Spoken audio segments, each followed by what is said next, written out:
Sí, gracias, presidente. Sí, muy brevemente. ¿Podemos ralentizar el ritmo de implementación del New Green Deal? No, es evidente que no.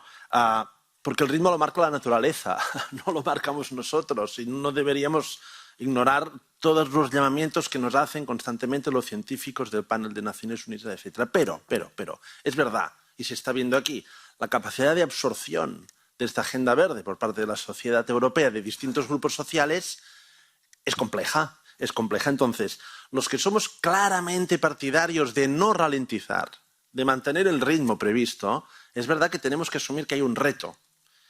Y el reto es que esto no puede parecer, lo voy a decir de manera un poco simplificada, incluso puede parecer demagógico, no puede parecer una manía o una prioridad de las clases medias urbanas. No puede ser. Sabemos que no es así. Sabemos que es una necesidad científica, pero en la construcción del relato político relativo a Green Deal en Europa hay un riesgo.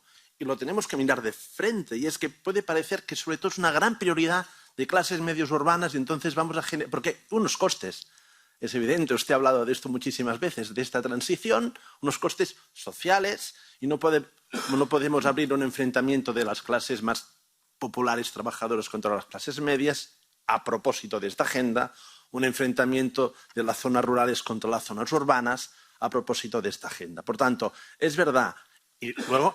Añado, la guerra de Ucrania, por un lado, nos ha hecho todavía más urgente la implementación del New Green Deal, pero también es verdad que ha generado unas condiciones macroeconómicas más adversas, porque este New Green Deal tiene unos costes que se añaden a los costes derivados de la guerra de Ucrania. Con lo cual es verdad que tenemos un cierto cóctel complejo ahora para tirar adelante esta agenda. Entonces, simplemente, no es ni una pregunta, es una constatación que yo sé que compartimos.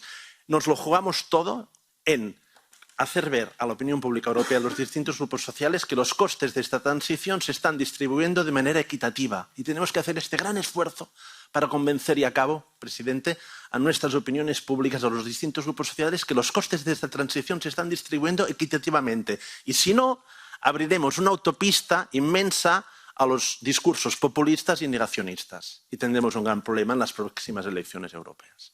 Gracias. Thank you, and I